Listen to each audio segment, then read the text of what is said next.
Good morning, welcome back to my channel. আশা করি আপনারা সবাই খুব ভালো আছেন, আমরাও খুব ভালো আছি। আজ হলো রবিবার আর আজকে হলো মনসা পুজো। এই বাড়িতে মনসা পুজো হয়। দুধ কলার জন্য কলা আনতে যাচ্ছি বাজারে, আর সঙ্গে আজকের বাজার হাটও করতে যাব।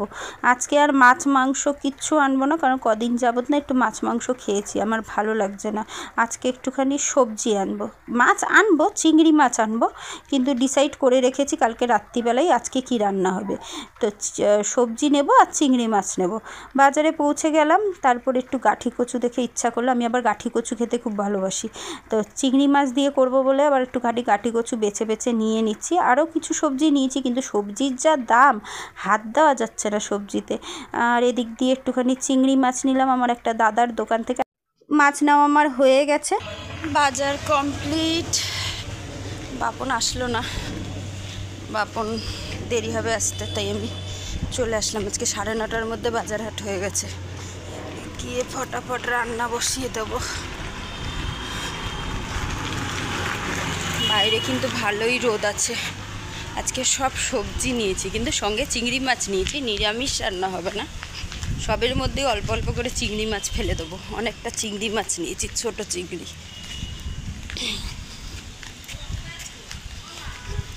এখন মার দোকানে যাব, মার দোকান থেকে তারপরে বাড়ি যাব।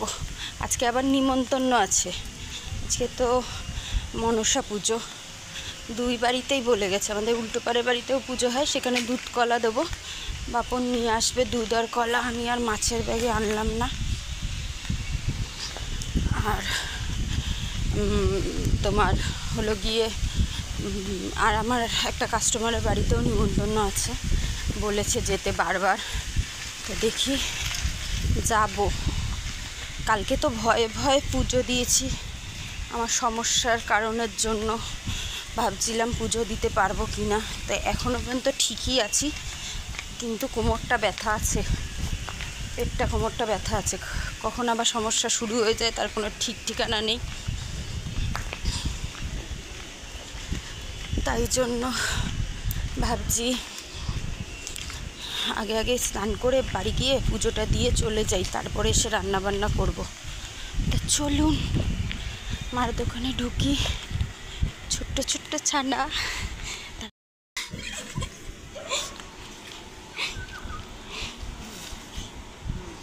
এটা পুচকু আমার ঘরে সেম আছে। বাইরের ওয়েদারটা কি সুন্দর, খালি দেখুন। ক্যামেরা অত ভালোভাবে আসছে না, সামনাসামনি যা সুন্দর লাগছে। বেশ পুজো পুজো একটা আমেজ কিন্তু চলেই এসছে। যদিও পুজো আর বেশি দিন তো বাকি নেইও, কিছু দিনই বাকি আছে। আর বিড়ালটা আমাকে দেখে ভয় পাচ্ছিল, একটুখানি আদর করে চলে আসলাম, নাহলে একটুখানি দাঁড়িয়ে আদর করতাম। বেশ ওয়েদারটা সুন্দর, বেশ সুন্দর। চলে এসছি মার দোকানে। মা কোথায় কে জানে, ওই যে আমাদের দোকান, আমার আর আমার মায়ের দোকান।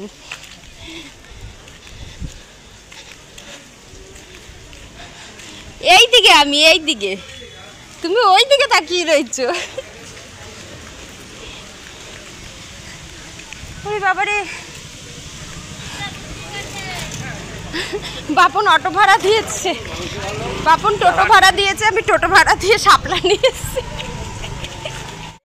দোকান থেকে মাকে নিয়ে বাড়ি আসলাম, বাজার টাজার সব রেখে দিয়ে, কিচ্ছু বাজারে হাত না দিয়ে আগে স্নান করে পুজো দিলাম। পুজো দিয়ে এখন যাব মার বাড়িতে। আর মার বাড়িতে এসেই দেখুন এই যে নিশ্চিন্তের ঘুম ঘুমাচ্ছে। ওদের কি চিন্তা ভাবনা কিচ্ছু নেই, জীবনটা কি ভালো বলুন। আর এইটাকে দেখুন, ওইখান থেকে এখানে ঝাঁপ দেবে, এত দুষ্টু এইটা, সবাইকে মারে।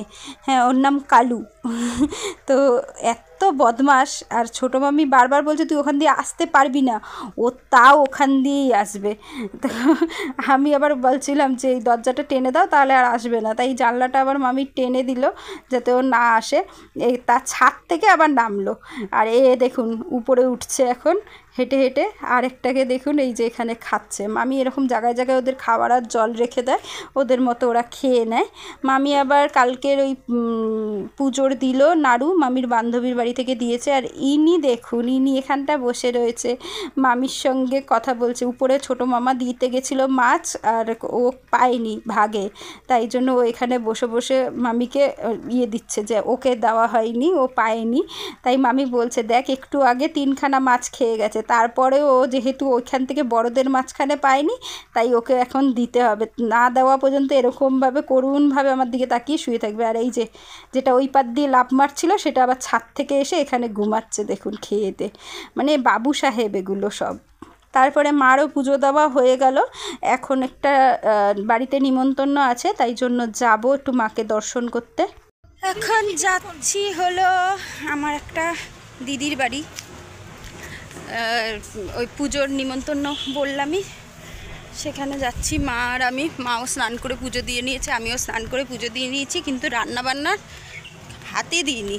জানি না কখন রান্নাবান্না করব। এখন গিয়ে বসবো না বেশিক্ষণ, খালি একটু মায়ের ওখানে প্রসাদটা দিয়ে আর হলো নমস্কার করেই চলে আসবো। ছেলে মেয়ে ঘরে, এইবারই এসে তো আবার নাড়ু খেলাম, তালের বড়া খেলাম। এবার তো বানানো তালের বড়া খাওয়া হয়নি, তো এটা বানানো ছিল, পুজোতে তো কিনেছিলাম, সেটা দিয়েছিলাম। এটাই ভালো, দোতলা হলে এখন এই সিস্টেমই তো করে।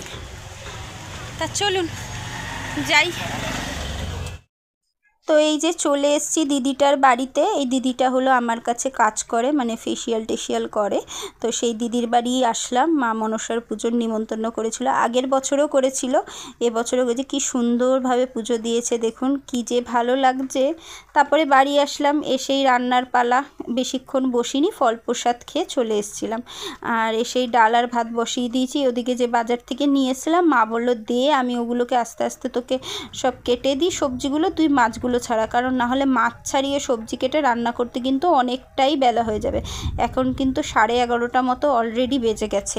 আর ওদিকে উপরে আমার মেয়ে দুধ কেটে গেছে, সেই ছানা দিয়ে কি করবে, তাই ওগুলোকে মাখামাখি করছে।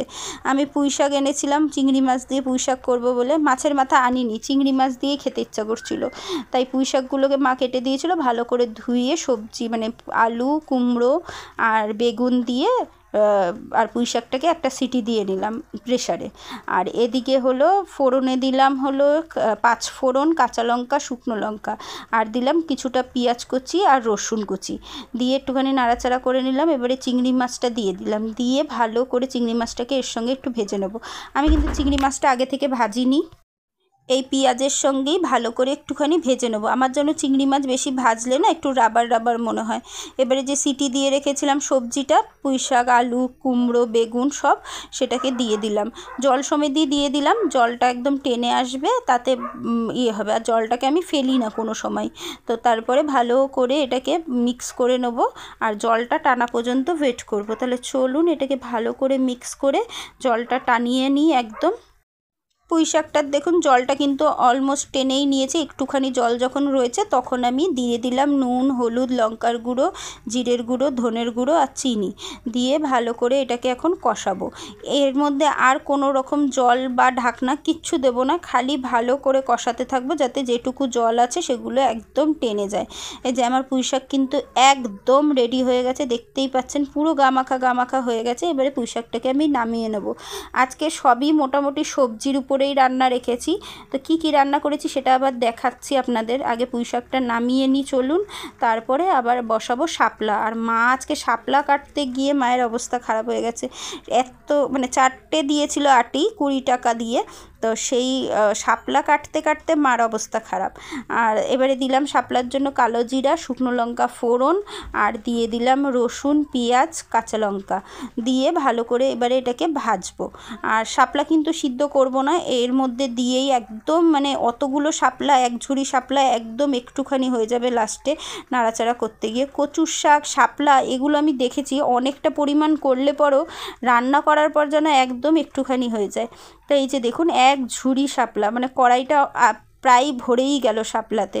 তাও শেষের দিকে একদম মানে লাস্টে যখন হবে তখন দেখতে পাবেন একদম তলায় পড়ে থাকবে কড়াইয়ের। তো শাপলাটাকে দিয়েও ভালো করে একটুখানি নাড়াচাড়া করে নিচ্ছি। আর মাঝখানে আমি শাপলাটাকে একটুখানি ঢেকে দিয়েছিলাম, সেটা আর আমি ভিডিও করতে পারিনি। তো এখন শাপলাটাকে দিয়ে ভালো করে নাড়াচাড়া করে একটু ঢাকা দিয়ে রেখেছিলাম। এই যে দেখুন পুরো নেতিয়ে একদম একটুখানি হয়ে গেছে। এবারে ওই যে রেগুলার মশলা নুন, হলুদ, লঙ্কার গুঁড়ো, জিরের গুঁড়ো, ধনের গুঁড়ো, একটু চিনি দিয়ে আর চিংড়ি মাছটা দিয়ে দিলাম। চিংড়ি মাছটাকে দিয়ে এবারে এর সঙ্গে ভালো করে কষাবো।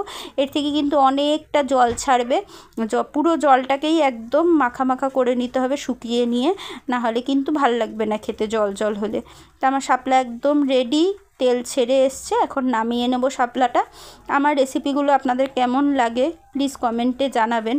আর টুকটুক টুকটুক করতে করতে কত রান্না করেছি সেগুলো আপনাদের দেখাচ্ছি, দাঁড়ান। আমার বাড়িতে একজন এই খায় তো আরেকজন সেই খায়। রান্নাঘরে ঢুকলে আমি রান্নাঘর থেকে বেরোনোর নাম নিশান পাই না।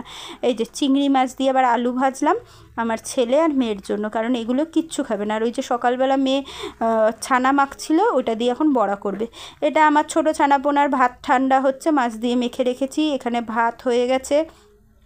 আর এই যে শাপলার তরকারি কি ভালো যে দেখতে হয়েছে, খেতেও কিন্তু দারুণ হয়েছিল। এখানে হয়েছে পুঁই শাক চিংড়ি মাছের দিয়ে, আর হলো এখানে বেগুন ভেজে রেখেছি আমার ভাইয়ের জন্য আর বাপনের জন্য 2 পিস। এখানে হয়েছে মুসুর ডাল পেঁয়াজ দিয়ে। এটুকুই আজকে রান্নাবান্না কমপ্লিট করে সবার খাবার দাবার দিয়ে তারপরে আমি জামাকাপড় ছেড়ে হাত পা ধুয়ে আসলাম আমাদের যে পাশের বাড়িতে পুজো হচ্ছে সেখানে একটু মাকে প্রণাম করতে। সকাল থেকে উঠে সংসার ঠেলতে ঠেলতেই মানে সংসারের চাকা ঠেলতে ঠেলতেই 1 মিনিটও সময় পাই না যে একটুখানি এসে মায়ের সামনে বসে মায়ের পুজো আরতি দেখব। এমনই কপাল আমার, কি আর করব। তো মা তো ওখানে ছিল পুজোর ওখানে, ওই মানে মনসামঙ্গল পড়ছিল, তো সেটা পড়ে টড়ে আসলো। তারপরে আমি আর মা খেতে বসলাম। আর আজকে তো কি রান্না হয়েছিল সে তো আপনাদের বললামই। আর সত্যি কথা বলতে আজকে এই শাপলাটা যে কি ভালো হয়েছিল তা বলবার মতো না। আমি আর মা তো শুধু শাপলা দিয়েই ভাতটুক খেয়েছিলাম। তা চলুন ভিডিওটা আর বড় করছি না, আর শরীর টানতে পারছি না যে কোনো কাজবাজ করব। এবারে খেয়ে দিয়ে একটু রেস্ট নেব, তারপরে তো আবার দোকান, তারপরে তো আবার রাতের রান্না বান্না। যাই হোক ভিডিওটা এটুকুই, দেখা হচ্ছে নতুন ব্লগের সঙ্গে। ততক্ষণ সবাই ভালো থাকবেন, টাটা।